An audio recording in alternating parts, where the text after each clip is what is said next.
We know that social media is now the primary way that many people get their news. So interruptions to these platforms could curb the spread of misinformation, but could also limit access to information from legitimate sources. Health ministries around the world are attempting to combat mis and disinformation by amplifying public health messaging through social and traditional media. But they are being outpaced by false and misleading information. National governments are considering or have already implemented a range of interventions to combat misinformation. Some governments have taken control of national access to the internet. Others are censoring websites and social media content. And a small number have shut down internet access completely to prevent the spread of misinformation. Penalties have been put in place for spreading harmful falsehoods, including arrests.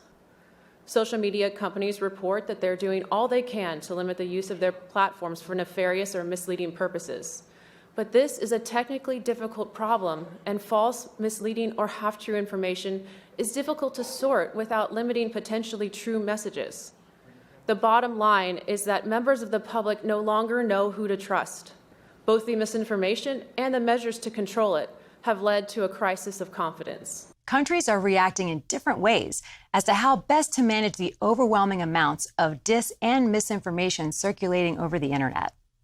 In some cases, limited internet shutdowns are being implemented to quell panic.